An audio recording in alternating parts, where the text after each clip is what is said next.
കഥയാരംഭിക്കുന്നത് യാസിദ് എന്നു പേരുള്ള ഒരു കൊച്ചുബാലനെ പരിചയപ്പെടുത്തിക്കൊണ്ടാണ്. ദാരിദ്ര്യത്തിൽ കഴിഞ്ഞിരുന്ന ഒരു അനാഥനായിരുന്നു യാസിദ്. എന്നാൽ ലോകത്തിലെ ഏറ്റവും മികച്ച പേസ്ട്രി ഷെഫ് ആകണമെന്ന വലിയ സ്വപ്നം അവനുണ്ടായിരുന്നു. കയ്യിലധികം പണമില്ലാതിരുന്നതിനാൽ കേക്കുകൾ ഉണ്ടാക്കാൻ പരിശീലിക്കുന്നതിനായി യാസിദ് പലപ്പോഴും ഒരു ചെറിയ കടയിൽ നിന്ന് ചേരുവകൾ മോഷ്ടിച്ചിരുന്നു.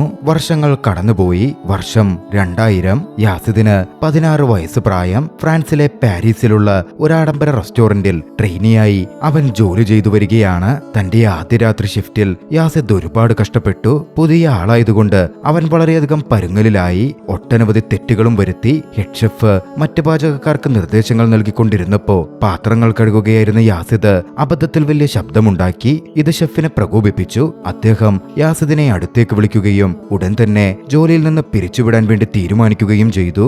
എന്നാൽ ഷെഫ് അവിടെ നിന്ന് പോകുന്നതിനു മുമ്പ് യാസിദ് ധൈര്യപൂർവ്വം ഒരവസാന അവസരം കൂടി അദ്ദേഹത്തോട് ചോദിച്ചു. തന്റെ കഴിവ് ഒന്ന് പരിശോധിച്ചു നോക്കാൻ അവൻ ഹെഡ് ഷെഫിനോട് ആവശ്യപ്പെട്ടു. താനുണ്ടാക്കുന്ന ഡെസേർട്ട് മികച്ചതാണെങ്കിൽ തന്നെ ഇവിടെ തുടരാൻ അനുവദിക്കണം എന്ന് യാസിദ് പറഞ്ഞു. യാസിദിന്റെ ധൈര്യം കണ്ട് അടുക്കളയിലുണ്ടായിരുന്ന ഏവരും ഞെട്ടിപ്പോയിരുന്നു. ഷെഫ് ദേഷ്യത്തിലായിരുന്നെങ്കിലും അവൻ അത്രയും കോൺഫിഡൻസോടെ പറഞ്ഞതാണല്ലോ, അതുകൊണ്ടൊരു അവസരം നൽകി നോക്കാനും അതൊന്ന് രുചിച്ചു നോക്കാനും ഹെഡ് ഷെഫ് തീരുമാനിച്ചു. യാസിദ് വേഗത്തിൽ ഒരു ഡെസേർട്ട് തയ്യാറാക്കി. കാഴ്ചയിൽ അതത്ര പൂർണ്ണമായിരുന്നില്ലെങ്കിൽ കൂടിയും അതിന്റെ രുചി ഹെഡ് ഷെഫിനെ അത്ഭുതപ്പെടുത്തി. അതിൽ സംതൃപ്തനായ ഷെഫ് യാസിദിന് ഒരവസരം കൂടി നൽകാൻ തീരുമാനിച്ചു. 2 ദിവസത്തിനു ശേഷം തിരികെ വരാൻ അദ്ദേഹം യാസിദിനോട് പറഞ്ഞു. വരുമ്പോ ലേറ്റ് ആയേക്കരുത് എന്ന് താക്കീതും നൽകി. യാസിദ് അത്യധികം സന്തോഷിച്ചു. ആ വിവരം ആരോടെങ്കിലും പങ്കുവെക്കാൻ അവന് തിടുക്കമായി. പുറത്തേക്ക് ഇറങ്ങുമ്പോ സ്റ്റാഫ് എക്സിറ്റിന് പകരം റെസ്റ്റോറന്റിന്റെ പ്രധാന കവാടത്തിലൂടെയായിരുന്നു യാസിദ് അബദ്ധത്തിൽ പുറത്തേക്ക് നടന്നത്. ആ നിമിഷം അല്പം തമാശ നിറഞ്ഞതായി മാറി. ഒപ്പം അവൻ അവിടെ എത്രത്തോളം പുതിയതാണെന്ന്, അവന് പരിചിതമല്ലാത്ത ഇടമാണെന്ന് അത് പ്രകടമാക്കുകയും ചെയ്യുന്നുണ്ടായിരുന്നു.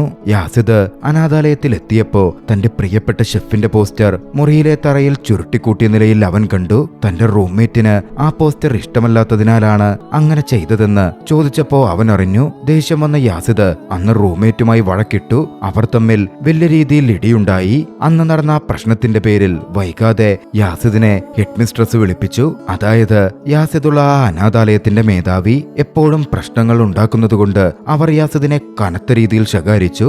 റൂംമേറ്റുമായി വഴക്കിട്ടതുകൊണ്ട് മാത്രമല്ല, മറ്റൊരാളുടെ കാർ മോഷ്ടിച്ചതിനും യാസിദ് മുമ്പ് പിടിക്കപ്പെട്ടിട്ടുണ്ട് എന്ന കാര്യം അവർ ഓർമ്മിപ്പിച്ചു. ഭാഗ്യവശാൽ യാസിദിന് പ്രായപൂർത്തിയാകാത്തതിനാൽ അന്ന് പോലീസ് ഇടപെട്ടിരുന്നില്ല. പക്ഷെ ഇത്തരത്തിലുള്ള അവന്റെ പെരുമാറ്റം തുടർന്നാൽ അവനെ മറ്റൊരു അനാഥാലയത്തിലേക്ക് അയക്കുമെന്ന് ഹെഡ് മിസ്ട്രസ് വാണിംഗ് നൽകി. പക്ഷെ പശ്ചാത്തപിക്കുന്നതിന് പകരം യാസിദ് ധൈര്യമായി ഹെഡ് മിസ്ട്രസിനോട് പോക്കറ്റ് മണി ചോദിക്കുകയായിരുന്നു ചെയ്തത്. ഹെഡ് മിസ്ട്രസ് ദീർഘമായി നെടുവീർപ്പിട്ടു. അവർ പിന്നീട് ഒന്നും തന്നെ മിണ്ടിയില്ല. അന്ന് ഉച്ച കഴിഞ്ഞ് അനാഥാലയത്തിലെ കുട്ടികളെല്ലാം പതിവ് പോലെ സ്കൂളിൽ പോയി. ക്ലാസ്സിൽ ശ്രദ്ധിക്കുന്നതിന് പകരം യാസിദ് ഇരുന്ന് നോട്ട്ബുക്കിൽ ചിത്രം വരയ്ക്കുകയായിരുന്നു. ചെറുപ്പം മുതലേ അവന് കലയോട് വലിയ താല്പര്യമാണ്, പ്രത്യേകിച്ചും ആർട്ട് വർക്കുകളോട്. സ്കൂൾ കഴിഞ്ഞപ്പോൾ കൂട്ടുകാരെല്ലാം ഒന്നിച്ച് പുറത്ത് കളിക്കാനായി പോയി. യാസിദാകട്ടെ ആർട്ട് റൂമിൽ തനിയിരിക്കാനാണ് ആഗ്രഹിച്ചത്. തകർന്നിരുന്ന ഒരു മാനുക്കിൻ നന്നാക്കുന്നത് പോലെയുള്ള കാര്യങ്ങൾ ചെയ്യാൻ അവനേറെ ഇഷ്ടപ്പെട്ടിരുന്നു. ആ പ്രവൃത്തികളിൽ ഏർപ്പെട്ടുകൊണ്ടിരിക്കെ അവന്റെ ഓർമ്മകൾ കുട്ടിക്കാലത്തേക്ക് പോയി. കുട്ടിക്കാലത്ത് അവൻ അമ്മയ്ക്കും അനിയനുമൊപ്പമാണ് താമസിച്ചിരുന്നത്. അവന്റെ അമ്മയാകട്ടെ മക്കളെ തീരെ ശ്രദ്ധിക്കാത്തൊരു സ്ത്രീയായിരുന്നു. കുട്ടികൾ അവർക്ക് വലിയ ബാധ്യതയായിട്ടായിരുന്നു എപ്പോഴും അനുഭവപ്പെട്ടിരുന്നത്. ഒരിക്കൽ ആളുകൾക്ക് തന്നോട് പാവം തോന്നാനും ഡൊണേഷൻസ് തരാനുമായി അവർ യാസിദിന്റെ ചെരുപ്പുകൾ കീറി പഴയതുപോലുമാക്കി. അത്തരത്തിൽ കുട്ടിക്കാലത്ത് അമ്മയ്ക്കൊപ്പമുള്ള ജീവിതം യാസിദിന് വലിയ കഷ്ടപ്പാട് നിറഞ്ഞതായിരുന്നു. ഭാഗ്യവശാൽ ഇടയ്ക്കമ്മാവൻ പാസ്കലും ആന്റി സിമോണും അവരുടെ വീട് സന്ദർശിക്കും. അപ്പോഴായിരുന്നു യാസിദിന്റെ ജീവിതത്തിൽ ചില സന്തോഷ നിമിഷങ്ങൾ ലഭിച്ചിരുന്നത്. അവർ അവനെ കളിക്കാൻ പുറത്തു കൊണ്ടുപോകും. അതൊക്കെ അവന്റെ കഠിനമായ ജീവിതത്തിൽ അല്പം ആശ്വാസം നൽകി. ഒരു വൈകുന്നേരം പാസ്കലിന്റെ വീട്ടിൽ അവൻ കളിച്ചുകൊണ്ടിരുന്നപ്പോ തന്റെ കസിൻ ഒരു സ്കൂൾ പ്രൊജക്ടിനായി മനോഹരമായ ഒരു കേക്ക് നിർമ്മിക്കുന്നത് അവൻ നോക്കി നിന്നു. യാസിദ് അത്ഭുതപ്പെട്ടു പോയി. അവന്റെ ഉള്ളിലെ കലാകാരൻ അതോടെ ഉണരാൻ തുടങ്ങി. അവസരം കിട്ടുമ്പോഴെല്ലാം യാസിദിന്റെ കസിൻ അവനെ ബേക്കിംഗ് പഠിപ്പിക്കുമായിരുന്നു. ആ നിമിഷം മുതൽ രുചികരമായ ഡെസേർട്ടുകൾ നിർമ്മിക്കുന്ന ഒരു പേസ്ട്രി ഷെഫ് ആകുന്നത് യാസിദ് സ്വപ്നം കണ്ടു. അങ്ങനെയിരിക്കെ ഒരു ദിവസം യാസിദ് പാസ്കലിന്റെ വീട്ടിലായിരുന്നപ്പോ അവന്റെ അനിയൻ മരണപ്പെട്ടു എന്ന സങ്കട വാർത്ത അവന്റെ ചെവിയിലെത്തി. യാസിദ് വേഗം വീട്ടിലെത്തിച്ചേർന്നു. അമ്മ അനിയന്റെ മൃതദേഹത്തിന് സമീപം ഇരിക്കുന്നുണ്ടായിരുന്നു. പക്ഷേ അവർക്ക് തീരെ സങ്കടമില്ല. തന്റെ ബാധ്യത ഒഴിഞ്ഞ പോലെയുള്ള ആശ്വാസമാണ് അമ്മയ്ക്കുള്ളതെന്ന് യാസിദ് തിരിച്ചറിഞ്ഞു. പക്ഷെ അന്ന് രാത്രി യാസിദിന്റെ അമ്മയ്ക്ക് യാസിദിനോട് തന്നെ അസൂയ തോന്നി. തോന്നി. പാസ്കലിനും സിമോണിനുമൊപ്പം സമയം ചെലവഴിക്കുമ്പോൾ യാസിദ് എത്രത്തോളം സന്തോഷവാനാണെന്ന് അവർ നേരിട്ട് നോക്കിക്കണ്ടു. അതുകൊണ്ട് ഇനി അവരുടെ വീട്ടിലേക്ക് പോകരുതെന്ന് അവർ യാസിദിനോട് പറഞ്ഞു. വൈകാതെ തന്നെ തനിക്കൊറ്റയ്ക്ക് അവനെ നോക്കാൻ കഴിയില്ലെന്ന് യാസിദിന്റെ അമ്മ സമ്മതിച്ചു. അവർ യാസിദിനെ ഒരു അനാഥാലയത്തിലേക്ക് അയക്കാൻ തീരുമാനിച്ചു.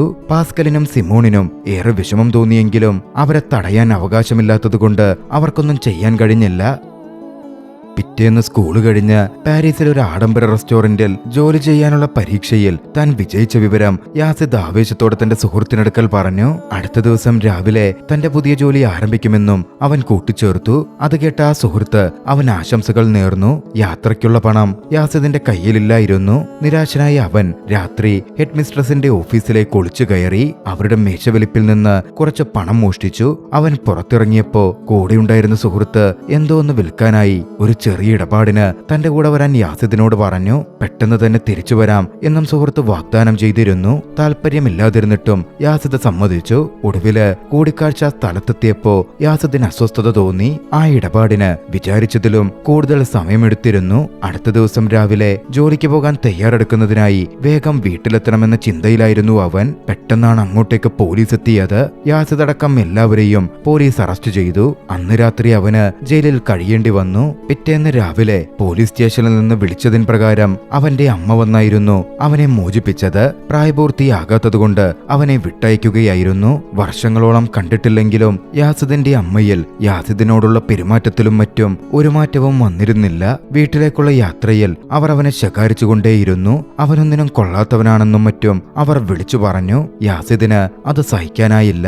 അവൻ തിരിച്ചാക്രോശിക്കുകയും അവരിൽ നിന്ന് ഓടിപ്പോവുകയും ചെയ്തു. യാസിദ് അനാഥാലയത്തിലേക്ക് തിരിച്ചെത്തിയപ്പോ അനുവാദമില്ലാതെ പുറത്തുപോയതിന് അവിടുത്തെ കെയർടേക്കർ അവനെ ശകാരിക്കുകയും എവിടെയായിരുന്നെന്ന് ചോദിക്കുകയും ചെയ്തു. യാസിദ് ചെറുതായിരുന്നപ്പോൾ മുതൽ അവനെ നോക്കിയിരുന്ന ആ കെയർടേക്കർ അവിടെയുള്ള കുട്ടികളെയൊക്കെ സ്വന്തം കുടുംബാംഗത്തെ പോലെയാണ് കണ്ടിരുന്നത്. യാസിദിന് വലിയ സ്വപ്നങ്ങളും നിശ്ചയദാർഢ്യവും ഉള്ളതുകൊണ്ട് അദ്ദേഹം അവനെ എപ്പോഴും അവിടെ താമസിക്കുന്നവരിൽ നിന്നും വ്യത്യസ്തമായി സവിശേഷതയുള്ള ഒരു കുട്ടിയായി നോക്കിക്കണ്ടിരുന്നു. കളിച്ചു നടക്കാൻ മാത്രം ആഗ്രഹിക്കുന്ന മറ്റു കുട്ടികൾക്കിടയിൽ നിന്നും ഏറെ വ്യത്യസ്തമായി യാസിദിന്റെ കണ്ണുകളിൽ ഒരു തിളക്കമുണ്ടായിരുന്നു. മോശം കൂട്ടുകെട്ടുകളിൽ നിന്ന് വിട്ടുനിൽക്കാൻ കെയർടേക്കർ യാസിദിന് മുന്നറിയിപ്പ് കൊടുത്തു. അന്ന് സംസാരത്തിന് ശേഷം യാസിദ് തയ്യാറായി നേരെ ജോലിക്ക് പോയി. പക്ഷേ ആദ്യ ദിവസം തന്നെ അവൻ വൈകിയാണ് എത്തിച്ചേർന്നത്. റെസ്റ്റോറന്റിൽ വെച്ച ഷെഫ് യാസിദിനെ തണുപ്പൻ മട്ടിൽ സ്വീകരിച്ചു. ഡെസേർട്ടുകൾ നിർമ്മിക്കാൻ പഠിക്കാനായി താൻ 180 കിലോമീറ്റർ സഞ്ചരിച്ചാണ് അങ്ങോട്ടേക്ക് എത്തുന്നതെന്ന് പറഞ്ഞ് യാസിദ് ആത്മാർത്ഥമായി മാപ്പപേക്ഷിച്ചു.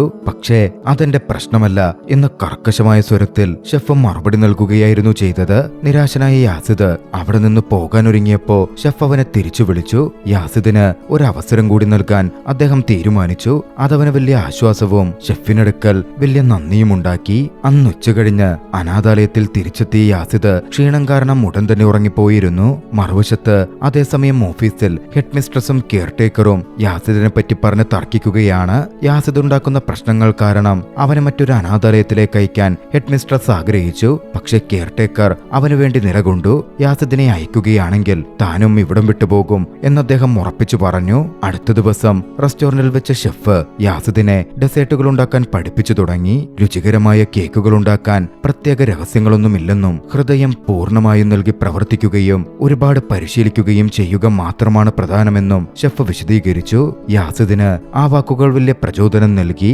എന്നാൽ അന്ന് രാത്രി ജോലി കഴിഞ്ഞ് തിരിച്ചെത്തിയപ്പോ അവൻ വൈകിപ്പോയിരുന്നു. അതുകൊണ്ട് അവന് ട്രെയിൻ നഷ്ടമായി. സ്റ്റേഷനിൽ കിടന്ന് അവൻ ഉറങ്ങേണ്ടി വന്നു. പിറ്റേന്ന് സ്കൂളിൽ വെച്ച് കൂട്ടുകാരൻ യാസിദുമായി സംസാരിച്ചു. യാസിദിനെ സംരക്ഷിച്ചതിന്റെ പേരിൽ കെയർടേക്കറുടെ ജോലി അപകടത്തിലാണ് എന്ന കാര്യം സുഹൃത്ത് പറഞ്ഞു. അതറിഞ്ഞപ്പോ യാസിദിന് വലിയ കുറ്റബോധം തോന്നി. താൻ കാരണം മറ്റുള്ളവർ കഷ്ടപ്പെടാൻ അവൻ ആഗ്രഹിച്ചിരുന്നില്ല. അതിനാൽ അനാഥാലയം വിട്ടുപോകാൻ അവൻ തീരുമാനിച്ചു. തന്നെ വന്ന് കൊണ്ടുപോകാൻ അവൻ അങ്കിൾ പാസ്കലിനെ വിളിച്ചു. അടുത്ത ദിവസം റെസ്റ്റോറന്റിൽ വെച്ച് ആദ്യമായി ഒരു കസ്റ്റമർക്ക് വേണ്ടി ഡെസേർട്ട് നിർമ്മിക്കാൻ യാസിദിന് അവസരം ലഭിച്ചു. തുടങ്ങുന്നതിന് മുമ്പ് വെറും ഒരു സാധാരണ ഷെഫാകരുത്, മറിച്ച് നീ ഒരു കലാകാരൻ കൂടിയാകണം എന്നവന്റെ സീനിയർ അവനെ ഉപദേശിച്ചിരുന്നു. യാസിദ് കഠിനാധ്വാനം ചെയ്തു. എന്നാൽ ഡെസേർട്ട് പൂർത്തിയായപ്പോ താനുണ്ടാക്കിയത് മറ്റൊരു ഷെഫ് ഉണ്ടാക്കിയ അതേ കേക്ക് തന്നെയാണെന്ന് അവൻ തിരിച്ചറിഞ്ഞു. കസ്റ്റമർക്ക് നൽകുന്നതിന് മുമ്പ് ഏതാണ് മികച്ചതെന്ന് നോക്കാനും മികച്ചത് കസ്റ്റമർക്ക് നൽകാനുമായിരുന്നു സീനിയറായ ആ ഷെഫിന്റെ നിർദ്ദേശം. അവസാനം ടേസ്റ്റ് ചെയ്തപ്പോഴോ യാസിദ് ഉണ്ടാക്കിയ കേക്കിനായിരുന്നു അത്രമേൽ രുചി. അതോടെ ബാക്കി ഷെഫുമാർ അവന്റെ കഴിവിനെ പുകഴ്ത്തുകയും അഭിനന്ദിക്കുകയും ചെയ്തു. ജോലിക്ക് ശേഷം പാസ്കലിനെയും സിമോണിനെയും ഇപ്പോഴും ശല്യം ചെയ്യാൻ ആഗ്രഹിക്കാത്തതുകൊണ്ട് യാസിദ് തെരുവിൽ താമസിക്കാനായിരുന്നു തീരുമാനിച്ചത്. അത് കുറച്ച് പ്രയാസകരമായിരുന്നെങ്കിലും ആരെയും ബുദ്ധിമുട്ടിക്കരുത് എന്നവൻ കരുതി. ദിവസങ്ങൾ കഴിയുന്തോറും യാസിദ് റെസ്റ്റോറന്റിൽ ജോലി ചെയ്യുകയും ഒരു വലിയ നാഷണൽ ചോക്ലേറ്റ് മത്സരത്തിനായി തയ്യാറെടുക്കുകയും ചെയ്തു. മത്സര ദിവസം എത്തിയപ്പോ യാസിദ് ദിവസങ്ങളോളം പണിയെടുത്ത് തന്റെ ചോക്ലേറ്റ് ശില്പം പൂർത്തിയാക്കി. അതിലൂടെ വിജയം നേടാൻ സാധിക്കുമെന്ന് അവൻ ആത്മവിശ്വാസമുണ്ടായിരുന്നു. ഒരു സർട്ടിഫിക്കറ്റും വലിയ തുകയും സമ്മാനമായി ലഭിക്കും എന്നവൻ സ്വപ്നം കണ്ടു. പാസ്കലിന്റെ സഹായത്തോടെ യാസിദ് ചോക്ലേറ്റ് ശില്പം ശ്രദ്ധയോടെ കാറിലേക്ക് മാറ്റി. അന്നവനെ പ്രോത്സാഹിപ്പിക്കാൻ അവന്റെ അമ്മയും അവിടെ എത്തിയിരുന്നു. അത് യാസിദിനെ അത്ഭുതപ്പെടുത്തി. പിന്നീട് 7 വർഷക്കാലത്തിനു ശേഷം യാസിദ് വളർന്നു വലുതായിരിക്കുന്നു. ഒരു പബ്ലിക് ടോയ്ലറ്റിൽ നിന്ന് കുളി കഴിഞ്ഞ് അവൻ ജോലിക്ക് പോകാൻ തിടുക്കം കൂട്ടുകയായിരുന്നു. യാസിദ് ഇപ്പോൾ ഒരു ആഡംബര പഞ്ചനക്ഷത്ര ഹോട്ടലിൽ സൂഷെഫായി ജോലി ചെയ്യുകയാണ്. ഒരു അടുക്കളയിൽ ഹെൽപ്പർമാർ, സാധാരണ ഷെഫുമാർ, ഷെഫ് ഡി പാർട്ടി, സൂഷെഫുമാർ, ഹെഡ് ഷെഫ് എന്നിങ്ങനെ പല തരങ്ങളുണ്ട്. അതിൽ ഏറ്റവും മുകളിൽ എക്സിക്യൂട്ടീവ് ഷെഫാണ്. യാസിദ് അടുക്കളയിൽ വൈകിയെത്തിയപ്പോ ഹോട്ടൽ ഉടമയുടെ കൊച്ചുമകനും ഷെഫുമാരിൽ ഒരാളുമായ ജൂലിയൻ അവനെ അന്ന് ശിക്ഷിച്ചു. ഒരാഴ്ചത്തേക്ക് കുക്ക് ചെയ്യുന്നതിൽ നിന്ന് ജൂലിയൻ യാസിദിനെ വിലക്കി. പഴങ്ങൾ മാത്രം കൈകാര്യം ചെയ്യാൻ അവന് നിർദ്ദേശം നൽകി. ജൂലിയൻ വെറുമൊരു ഷെഫായിരുന്നിട്ടും തന്റെ സ്വാധീനം ഉപയോഗിച്ച് അവൻ അധികാരഭാവം കാട്ടുകയായിരുന്നു. ഹെഡ് ഷെഫ് പോലും അവനോട് തർക്കിക്കാൻ നിന്നില്ല. യാസിദിന് ദേഷ്യം വന്നുവെങ്കിലും ജൂലിയന്റെ ഉത്തരവ് അവൻ അനുസരിച്ചു. അന്ന് രാത്രിയിൽ ജോലി കഴിഞ്ഞ് നേരെ വീട്ടിലേക്ക് പോകുന്നതിനു പകരം യാസിദ് തന്റെ സുഹൃത്ത് മനുവിനൊപ്പം ബീച്ചിൽ വിശ്രമിച്ചു. മനസ്സ് ശാന്തമായ ശേഷം അർദ്ധരാത്രി വരെ പരിശീലിക്കാൻ യാസിദ് വീണ്ടും കിച്ചണിലേക്ക് മടങ്ങി. അടുത്ത ദിവസം ബഷാഡ് എന്ന വളരെ പ്രധാനപ്പെട്ട ഒരു അതിഥി അവരുടെ ഹോട്ടലിൽ എത്തിയിരുന്നു. തന്റെ ഭക്ഷണം രുചികരമല്ലെന്ന് പറഞ്ഞ് അദ്ദേഹം അത് തിരിച്ചയച്ചു. ഹോട്ടലിലെ ഏറ്റവും കഴിവുള്ള ഷെഫ് യാസിദാണെന്ന് വിശ്വസിച്ചിരുന്ന ഹെഡ് ഷെഫ് പുതിയൊരു ഡെസേർട്ട് ഉണ്ടാക്കാൻ അവനോട് ആവശ്യപ്പെട്ടു. തനിക്ക് പഴങ്ങളുടെ ഡ്യൂട്ടി മാത്രമേയുള്ളൂ, അതാണ് താൻ നോക്കുന്നുള്ളൂ എന്ന് പറഞ്ഞ ആദ്യം യാസിദ് വിസമ്മതിച്ചെങ്കിലും ഹെഡ് ഷെഫ് ഒന്ന് അപേക്ഷിച്ചപ്പോ അവൻ സഹായിക്കാമെന്ന് സമ്മതിച്ചു. അവൻ മനോഹരമായൊരു വിഭവമുണ്ടാക്കി. പിന്നീട് ഇടവേള സമയത്ത് ബഷാഡ് ആ ഭക്ഷണത്തിൽ അത്യധികം സംതൃപ്തനായെന്നും അവനെ കാണാൻ ആഗ്രഹിക്കുന്നുണ്ടെന്നും ഹെഡ് ഷെഫ് പറഞ്ഞു. അവൻ ബഷാഡിന് മുമ്പിലെത്തി. കണ്ടുമുട്ടിയപ്പോ താൻ ഇതുവരെ കഴിച്ചതിൽ വെച്ച് ഏറ്റവും മികച്ച ഡെസേർട്ട് ഇതാണ് എന്ന് ബഷാഡ് യാസിദിനോട് പറഞ്ഞു. അത്തരം നല്ല വാക്കുകൾ കേട്ടപ്പോ യാസിദിന് അതിയായ സന്തോഷം തോന്നി. അന്ന് ജോലി കഴിഞ്ഞ് യാസിദ് ഹോട്ടലിന് പിന്നിലെ കുന്നിൻ മുകളിലേക്ക് പോകുമ്പോ സുഹൃത്തായ മനു അവനെ പിന്തുടർന്നു. എന്തുകൊണ്ടാണ് യാസിദ് ഒരിക്കലും വീട്ടിൽ പോകാത്തതെന്ന് മനുവിന് അറിയണമായിരുന്നു. മനു ശ്രദ്ധിക്കുന്നത് കണ്ടപ്പോ ഒടുവിൽ യാസിദ് അവനോട് സത്യം പറഞ്ഞു. താൻ തെരുവിലാണ് ഉറങ്ങുന്നതെന്ന് യാസിദ് സമ്മതിച്ചു. വീട് വാടകയ്ക്ക് എടുക്കുന്നതിന് പകരം ആ പണം സമ്പാദിച്ച് വേൾഡ് ഡെസേർട്ട് ചാമ്പ്യൻഷിപ്പിൽ പങ്കെടുക്കാനാണ് താൻ ആഗ്രഹിക്കുന്നതെന്നും യാസിദ് മനുവിനോട് വിശദീകരിച്ചു. മനോഹരമായ നക്ഷത്രങ്ങളെ കണ്ടുകൊണ്ട് കുന്നിൻ മുകളിൽ ഉറങ്ങുന്നത് രസകരമാണെന്ന് പറഞ്ഞ് മനു അവനെ സമാധാനിപ്പിക്കുകയും പ്രോത്സാഹിപ്പിക്കുകയും ചെയ്തു. അടുത്ത ദിവസം ജോലി ചെയ്യുന്നതിനിടയിൽ ജൂലിയൻ മനുവിനെ അനാവശ്യമായി ശകാരിച്ചു. തന്റെ സുഹൃത്തിനോടുള്ള മോശം പെരുമാറ്റം കണ്ട് ദേഷ്യം വന്ന യാസിദ് ജൂലിയനെ എതിർത്തു. ഈ ബഹളം കണ്ട ഹെഡ് ഷെഫ് യാസിദിനെ വിളിച്ചു മാറ്റി. ആ സമയം ഹെഡ് ഷെഫ് അവനോട് ഒരു കാര്യം പറഞ്ഞു. ഹോട്ടൽ മാനേജ്മെന്റ് യാസിദിന് താമസിക്കാൻ ഒരു സ്റ്റാഫ് റൂം നൽകാൻ തീരുമാനിച്ചിട്ടുണ്ട്. ആ അപ്രതീക്ഷിത വാർത്ത അവനിൽ അതിശയമുണ്ടാക്കി. അന്ന് രാവിലെ മനു മാനേജ്മെന്റിനോട് അതിനെപ്പറ്റി സംസാരിച്ചിരുന്നു. അതുകൊണ്ടാണിത് സാധ്യമായതെന്നും ഹെഡ് ഷെഫ് വഴി അവൻ മനസ്സിലാക്കി. ഇനി പുറത്തുറങ്ങേണ്ടതില്ലല്ലോ എന്നോർത്ത് യാസിദ് വളരെയധികം സന്തോഷിച്ചു. പുതിയ മുറി പരിശോധിക്കുന്നതിനിടയിൽ സിമോണിന്റെ ജന്മദിനം വരികയാണെന്ന് ഓർമ്മിപ്പിക്കാൻ പാസ്കൽ അവനെ വിളിച്ചു. അവർക്കായി ഒരു പ്രത്യേക കേക്ക് ഉണ്ടാക്കാമെന്ന് യാസിദ് വാഗ്ദാനം ചെയ്തു. സംസാരം അവസാനിപ്പിക്കുന്നതിന് മുമ്പ് യാസിദിന്റെ അമ്മയ്ക്ക് സുഖമില്ലെന്നും ഇനിയധികം സമയമില്ലെന്നും ഡോക്ടർമാർ പറഞ്ഞതായി പാസ്കൽ അവനെ അറിയിക്കുകയും ചെയ്തു. അത് കേട്ട യാസിദ് കുറച്ചുനേരം നിശബ്ദനായി നിന്നു. അന്ന് വൈകുന്നേരം കിച്ചണിൽ നിന്നിറങ്ങുന്നതിന് മുമ്പ് യാസിദ് സിമോണിനായി ഒരു ബർത്ത്ഡേ കേക്ക് ഉണ്ടാക്കി. ഗംഭീരമായ ഒരു കേക്കായിരുന്നു അത്. അത് സമ്മാനമായി അവൻ അയക്കുകയും ചെയ്തു. അടുത്ത ദിവസം എക്സിക്യൂട്ടീവ് ഷെഫ് കിച്ചൺ പരിശോധിക്കാനെത്തി. ആദ്യം എല്ലാം കൃത്യമായ നിലയിലാണെന്ന് എക്സിക്യൂട്ടീവ് ഷെഫ് വിലയിരുത്തിയിരുന്നു. അടുക്കള വൃത്തിയും അടുക്കും ചിട്ടയുമുള്ളതാണ്. എക്സിക്യൂട്ടീവ് ഷെഫ് യാസിദിനെ ഹോട്ടലിലെ ഏറ്റവും കഴിവുള്ള ഷെഫെന്ന് പുകഴ്ത്തുക പോലും ചെയ്തു. എന്നാൽ പരിശോധന തുടരുന്നതിനിടയിൽ അദ്ദേഹം അടുക്കളയിൽ ചീഞ്ഞ പഴങ്ങൾ കണ്ടെത്തി. പഴങ്ങളുടെ ചുമതല യാസിദിനായിരുന്നതിനാൽ എക്സിക്യൂട്ടീവ് ഷെഫ് പ്രകോപിതനായി. വൈകാതെ തന്നെ ഹെഡ് ഷെഫ് യാസിദിനെ വിളിച്ചു മാറ്റുകയും അവന്റെ ആ തെറ്റ് ഹോട്ടലിന്റെ സൽപ്പേരിനെ വരെ ബാധിച്ചു എന്നും പറഞ്ഞ് അവനെ ജോലിയിൽ നിന്ന് പിരിച്ചുവിടുകയും ചെയ്തു. യാസിദ് തർക്കത്തിനൊന്നും നിന്നില്ല. അവൻ നേരെ അടുക്കളയിലേക്ക് തിരിച്ചെത്തി. ഇതിന് പിന്നിൽ ജൂലിയനാണെന്ന് യാസിദിന് ഉറപ്പായിരുന്നു. ജൂലിയനെതിരെ ആരോപണം ഉന്നയിച്ച് അവൻ ജൂലിയനെ എതിരിട്ടു. തന്റെ സൂഷഫ് സ്ഥാനം തട്ടിയെടുക്കാൻ ജൂലിയൻ മനഃപൂർവ്വം ഇത് ചെയ്തതാണെന്ന് യാസിദ് സംശയിച്ചിരുന്നു. അവർ തമ്മിൽ സംഘട്ടനം നടന്നു. മനു അതിൽ ഇടപെട്ട് ഇരുവരെയും മാറ്റി. അതേസമയം ആശുപത്രിയിൽ സിമോൺ യാസിദിന്റെ അമ്മയെ സന്ദർശിക്കുകയും യാസിദ് ഉണ്ടാക്കിയ കേക്കിൽ ഒരു കഷ്ണം അവർക്ക് നൽകുകയും ചെയ്തു. അവരുടെ അവസ്ഥ ഏറെ മോശമായിക്കൊണ്ടിരിക്കുകയായിരുന്നു. സിമോൺ പ്രാർത്ഥിച്ചു. കേക്ക് രുചിച്ചപ്പോ യാസിദിന്റെ അമ്മയുടെ കണ്ണുകളിൽ നിന്ന് കണ്ണുനീർ ഒഴുകി. ഒരു അമ്മയെന്ന നിലയിൽ താൻ വരുത്തിയ തെറ്റുകളെക്കുറിച്ച് അവർ ചിന്തിച്ചു തുടങ്ങിയിരുന്നു. അതവരുടെ കൺമുമ്പിൽ മാറി മറിഞ്ഞു. കുറച്ച് ദിവസങ്ങൾക്ക് ശേഷം യാസിദ് ഒരു ബാർട്ടൻഡറായി ജോലി ചെയ്യുകയാണ്. അതിഥികൾക്ക് പാനീയങ്ങൾ നൽകുന്നതിനിടയിൽ അവിചാരിതമായി അവൻ വീണ്ടും ബഷാഡിനെ കണ്ടുമുട്ടി. പണ്ടൊരിക്കൽ പഞ്ചനക്ഷത്ര ഹോട്ടലിൽ വെച്ച് അവൻ ഡെസേർട്ട് ഉണ്ടാക്കി നൽകിയ ആ പ്രധാനപ്പെട്ട വ്യക്തി ബഷാഡിനടുക്കൽ ചെന്ന് അവൻ ധൈര്യത്തോടെ സംസാരിച്ചു. വേൾഡ് ഡെസേർട്ട് ചാമ്പ്യൻഷിപ്പിൽ തനിക്ക് പങ്കെടുക്കണമെന്നുണ്ടെന്നും തന്നെ താങ്കൾക്ക് സ്പോൺസർ ചെയ്യാമോ എന്നും അവൻ തിരക്കി. പകരം അദ്ദേഹത്തിന്റെ ഷെഫായി താൻ ജോലി ചെയ്യാമെന്നും അവൻ വാഗ്ദാനം ചെയ്തു. എന്തിനാണ് താൻ ഇത് സമ്മതിക്കേണ്ടത് എന്ന് ബഷാഡ് ചോദിച്ചപ്പോ താൻ ആ മത്സരത്തിൽ വിജയിച്ചാൽ ലോകത്തിലെ ഏറ്റവും മികച്ച ഷെഫ് ജോലി ചെയ്യുന്നത് ബഷാഡിന് വേണ്ടിയാണെന്ന് ഏവരും അറിയുമെന്ന് യാസിദ് ആത്മവിശ്വാസത്തോടെ മറുപടി പറഞ്ഞു. അവന്റെ ആ നിശ്ചയദാർഢ്യം കണ്ട് ബഷാഡിന് അതിൽ ഇൻട്രസ്റ്റ് തോന്നി. 6 മാസങ്ങൾക്ക് ശേഷം സെലക്ഷൻ ഡേ എത്തി. മനു യാസിദിനെ മത്സര സ്ഥലത്തെത്തിച്ചു. വേൾഡ് ഡെസേർട്ട് ചാമ്പ്യൻഷിപ്പിൽ ഫ്രാൻസിനെ പ്രതിനിധീകരിക്കുന്നത് ആരെന്ന് തീരുമാനിക്കുന്ന ഒരു മത്സരമായിരുന്നു അത്. എന്നാൽ പതിവ് പോലെ യാസിദ് ലേറ്റായിട്ടാണ് എത്തിയത്. സ്റ്റേജിൽ കയറിയപ്പോ തന്റെ എതിരാളികളിൽ ഒരാളായി ജൂലിയനെ കണ്ടത് യാസിദിനെ അത്ഭുതപ്പെടുത്തി. മത്സരത്തിനിടയിൽ ഒരേ സമയം ഒരുപാട് ഓവനുകൾ പ്രവർത്തിച്ചപ്പോ യാസിദിന്റെ സ്റ്റേഷനിലെ പവർ പോയി. യാസിദ് പരിഭ്രമിച്ചെങ്കിലും ഉടൻ തന്നെ അവൻ സംഘാടകരെ വിവരമറിയിച്ചു. സമയം പോയിക്കൊണ്ടിരിക്കുന്നു. ഒടുവിൽ പവർ തിരികെ വന്നു. ജോലി തുടരുന്നതിനു മുമ്പ് തന്റെ ഗുരു പറഞ്ഞ വാക്കുകൾ അവൻ ഓർത്തു. ഒരു ഷെഫാകരുത്, മറിച്ച് നല്ലൊരു കലാകാരൻ കൂടിയാകുക. ഒടുവിൽ യാസിദ് ആ മത്സരത്തിൽ വിജയിച്ചു. മറ്റു 3 ഷെഫുമാർക്കൊപ്പം ഫ്രാൻസിനെ പ്രതിനിധീകരിക്കാൻ യാസിദും തിരഞ്ഞെടുക്കപ്പെട്ടു. അടുത്ത ദിവസം 4 ഷെഫുമാരും കൂടി ഒരു ചർച്ച നടത്തി. കാര്യങ്ങൾ പങ്കുവെച്ചു. സെലക്ഷൻ സമയത്തെ യാസിദിന്റെ മികച്ച പ്രകടനം കാരണം അവനവർ കൂടുതൽ ഉത്തരവാദിത്തങ്ങൾ നൽകി. കേക്കുണ്ടാക്കാനും അലങ്കരിക്കാനും സഹായിക്കുന്നതിനൊപ്പം അത് പ്രദർശിപ്പിക്കുമ്പോൾ കൂടെ വെക്കേണ്ടുന്ന വലിയ ശില്പം കൊത്തിയെടുക്കുന്ന ചുമതലയും യാസിദിനായിരുന്നു വന്നെത്തിയത്. ഒരു കഴുകന്റെ രൂപത്തിലുള്ള ശില്പം നിർമ്മിക്കാൻ അവർ തീരുമാനിച്ചു. തയ്യാറെടുപ്പുകൾക്കിടയിൽ യാസിദ് വിശ്രമമില്ലാതെ പരിശീലിച്ചു. ഇതിനിടയിൽ അവന്റെ അമ്മയുടെ ആരോഗ്യനില വഷളാകുന്ന വിവരം സിമോൺ അവനെ വിളിച്ചറിയിക്കുന്നുണ്ടായിരുന്നു. വേൾഡ് ഡെസേർട്ട് ചാമ്പ്യൻഷിപ്പ് ദിവസം ഹാളിൽ വിവിധ രാജ്യങ്ങളിൽ നിന്നുള്ള ആരാധകർ വലിയ ബഹളമുണ്ടാക്കി. പ്രോത്സാഹനമെന്ന രീതിയിൽ അവർ ആവേശത്തിൽ ശബ്ദം ഉയർത്തുകയായിരുന്നു. മനുവും ബഷാഡും യാസിദിനെ കാണാനും പ്രോത്സാഹിപ്പിക്കാനും അവിടെ എത്തിച്ചേർന്നു. വൈകാതെ മത്സരം തുടങ്ങി. അതേസമയം ആശുപത്രിയിൽ വെച്ച് യാസിദിന്റെ അമ്മ മരിച്ചുവെന്ന സങ്കടവാർത്ത പാസ്കലിനും സിമോണിനും ലഭിച്ചു. മത്സര ഹാളിൽ ആപ്പിറ്റൈസർ പൂർത്തിയാക്കി ജഡ്ജിമാർക്ക് നൽകിയ ശേഷം ഷെഫുമാർ ഡെസേർട്ടിലേക്ക് കടന്നു. യാസിദ് തന്റെ മഞ്ഞുശില്പം കൊത്താൻ തുടങ്ങി. കഴുകന്റെ രൂപം ഏതാണ്ട് പൂർത്തിയാകാറായപ്പോ യാസിദിന്റെ ഉള്ളിൽ ഒരു നിശബ്ദത അനുഭവപ്പെട്ടു. സദസ്സിലേക്ക് നോക്കിയപ്പോൾ തന്റെ അമ്മ തന്നെ നോക്കി നിൽക്കുന്ന പോലെ അവന് തോന്നി. ആ നിമിഷം തന്റെ അമ്മ മരണപ്പെട്ടു എന്ന് യാസിദ് തിരിച്ചറിഞ്ഞു.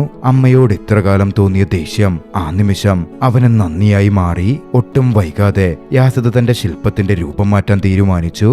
അവൻ അതീവ ശ്രദ്ധയോടെ ആ ശില്പം കൊത്തി. ശില്പം പൂർത്തിയായപ്പോ ഹാളിലുണ്ടായിരുന്ന എല്ലാവരും അത് കണ്ട് അത്ഭുതപ്പെടുകയും വികാരാധീനരാവുകയും ചെയ്തു. ദേവദൂതന്റെ ചിറകുകളുള്ള ഒരമ്മയുടെ രൂപമായിരുന്നു അത്. ഫ്രഞ്ച് ടീം ആ മനോഹര മഞ്ഞുശില്പം കൊണ്ട് ഡെസേർട്ട് അലങ്കരിച്ച് ജഡ്ജിമാർക്ക് മുന്നിൽ അവതരിപ്പിച്ചു. പരിശോധനകൾ നടന്നു. ഒടുവിൽ ഫലം പ്രഖ്യാപിക്കപ്പെട്ടു.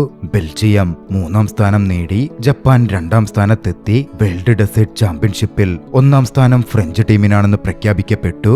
യാസിദ് ഏറെ ആഗ്രഹിച്ച് ആ സ്ഥാനം അവന് ലഭിച്ചിരിക്കുന്നു. ആ ദൃശ്യങ്ങളിൽ ചലച്ചിത്രം അവസാനിക്കുകയാണ്. രസകരമായ ഈ ഒരു ചലച്ചിത്രം നിങ്ങൾക്കിഷ്ടമായെങ്കിൽ വീഡിയോ ലൈക്ക് ചെയ്യുക. അഭിപ്രായങ്ങളും നിർദ്ദേശങ്ങളും കമന്റുകളിൽ രേഖപ്പെടുത്തുക. കഴിയുമെങ്കിൽ ചാനൽ സബ്സ്ക്രൈബ് ചെയ്തും കൂട്ടുകാർക്ക് ഷെയർ ചെയ്തു കൊടുത്തും ഞങ്ങളെ സപ്പോർട്ട് ചെയ്യുക. അടുത്ത എപ്പിസോഡിൽ മറ്റൊരു മികച്ച ചലച്ചിത്രവുമായി നമുക്ക് കണ്ടുമുട്ടാം. അതുവരെ ബൈ.